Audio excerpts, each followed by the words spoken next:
When it comes to seed starting, the internet tells me to trim onions, top my tomatoes, remove tomato suckers, and plant seeds in a certain direction, all to ensure the success of my garden. And to that, I call bullshit. This is why I will never go viral. I never have anything theatrical to tell you guys. Science is always very boring, but that changes here today. We're gonna go viral. Starting off with taking our tops off. Jokes aside, topping your tomatoes, should you or should you not? Well, turns out that the topping of tomato plants has shown 3 benefits: more branching, higher yielding, and better quality of tomatoes. A study published in the Journal of Agriculture and Crop in 2019 called "The Effects of Spacing on the Performance of Hydro-Grown Tomatoes Under Tropical Conditions" showed that topping a tomato with 6 leaves yielded the best results, and anything under 4 actually resulted in worse yields. In 2021, a study called "Influence of Topping and Space on Growth, Yield, and Quality of Tomato under Greenhouse Conditions" also showed better results. And this, folks, is where we use the famous line: scientific studies are not a scalpel, they're absolutely a hammer. And by this, I mean topping your tomatoes in a climate where you are unable to sustain prolonged periods of growth, aka a greenhouse. Topping is not going to benefit you. So in one extreme, we have Canada in the northern US, where it's a nice short summer, and that short summer definitely will not translate into a plant being able to catch up after you top it if you start it at the moments you're supposed to start them at. The other side of this is anywhere that's super duper hot, you can't keep the tomatoes cool long enough to be able to get the results. You also will not benefit from topping. Now, if you have the ability to control your climate with a greenhouse, then absolutely you can benefit from the topping process. So the nuance to this is that I think you should be your own garden scientist, as I always say, geek crew, and actually go in and try this with some tomatoes, but most definitely not all of them. The reason why it actually increased the yields along with the quality is because there was 2 factors in both of these studies. One was topping, which resulted in more branching, and number 2 was actually the spacing. There was quite significant space in between the tomato plants. The branches yielded more space for reproductive flowers to grow and then in turn fruit, and the spacing allowed for the tomato themselves to grow uninhibited by any sort of spatial crunching, and therefore resulted in a larger diameter fruit. So what about the suckers? I'm all for getting rid of dead weight, but you may choose not to after hearing the results of this one study. The Journal of Biosciences and Agricultural Research published a study in 2017. It was called "The Influence of Sucker Pruning and Old Leaf Removal Effects on Growth and Yield of Cherry Tomatoes." So before we get into the depth of this study, we need to look at what they're speaking about when we talk about old growth versus suckers versus the control.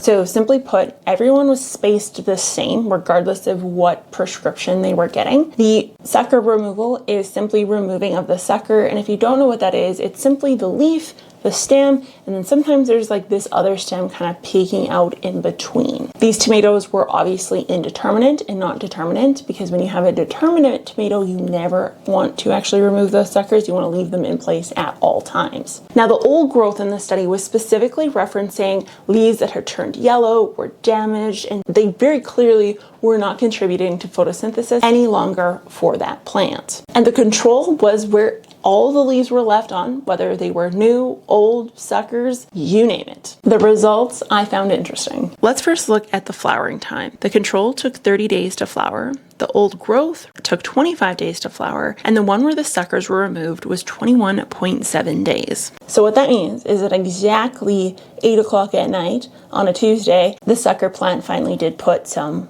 flowers on. I'm just joking, but what it does tell us is that the removal of suckers causes a chain reaction, and this chain reaction is simply the plant deciding it's stressed out and therefore needs to reproduce, and that's why it produces flowers much earlier than a plant that's just kind of left to its own devices. Well, like most women nowadays, instead of producing babies at 21 through 25, we wait till we're 30. And shockingly enough, It's because we're more stressed out. So the next factor to look at is actually the number of flowers. So the control resulted in 30 flowers. The old growth had 20 flowers, and the sucker removal had 20 flowers. And now, of course, not all those flowers turn into actual produce, because we all know that as gardeners. And so the actual flower to plant fruit making ratio was that the control had 19 fruits, the old growth had 15.3 fruits, and the sucker had 22.7. Next is to actually look at the size, and this is where we start to realize why we see greenhouses with these super stripped down versions of tomatoes, because their goal isn't just to produce food, it is more specifically to produce food that is very uniform and perfect looking. And big tomatoes are something that is desired. Humans, we're very predictable people. So the control was 33 millimeters across, and it was the smallest. The suckers were 35.1 millimeters across, but the old growth removal plants were 37.6, the biggest. When they looked at the average yield from one plant, the control was 315.9 grams, the old growth was 368 grams, and the sucker removal was 381 grams. So to break this all down, the one that had the suckers removed had a slightly, marginally smaller fruit than the one with the old growth removal, but it did produce more volume of fruit, meaning it had more of a certain size throughout the entire plant, yielding more fruit technically. Old growth had the biggest, but the second largest amount of actual produce by weight per plant. And the no suckers resulted in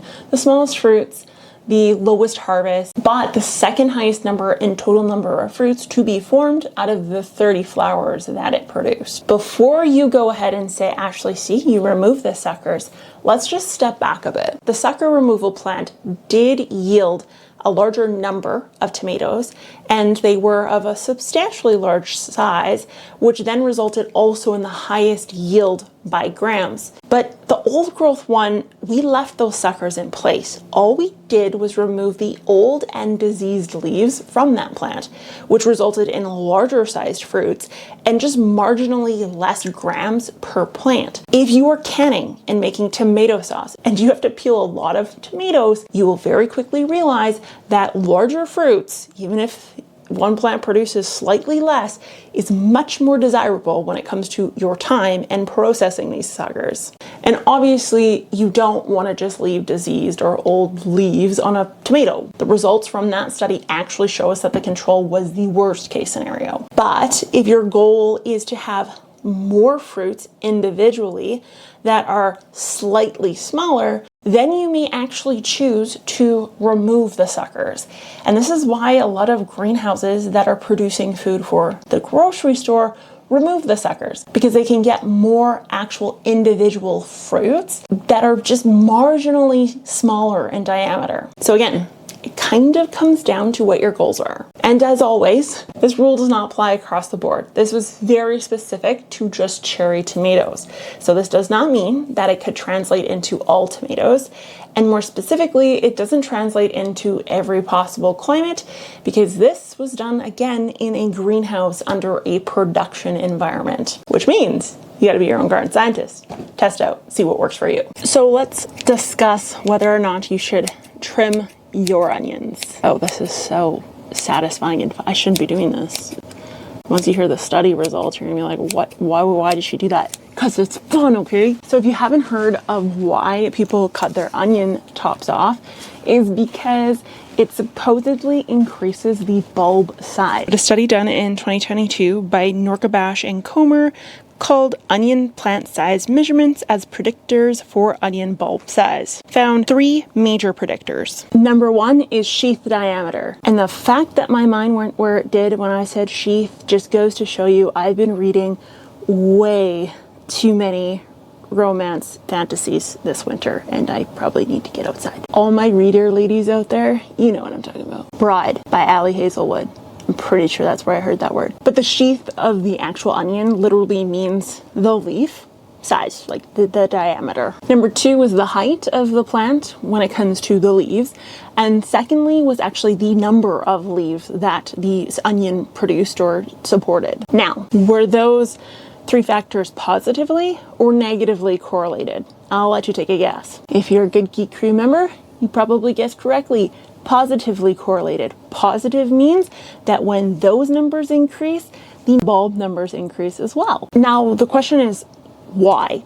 And the answer is photosynthesis. Leaves produce all of the energy the plant needs. A plant cannot exist without photosynthesis, without leaves. And when we remove these leaves, particularly for onions that are not very leafy to begin with, we actually reduce its potential for storage, because that's what that bulb is doing. It's storage. And once we reduce its ability to increase that, we obviously get a smaller bulb. Now, what I will say, and this was not mentioned in the study or any of the studies I really looked at, is that the planting process of getting these guys outdoors. In theory, it sounds like a good idea to leave all the leaves intact, but I personally will say it is incredibly difficult and in some cases impossible to do, because when you go to transplant these leaves will get stuck in the soil and they will rot, and it causes more damage than if you were to just do an initial cutting and then kind of let the plant navigate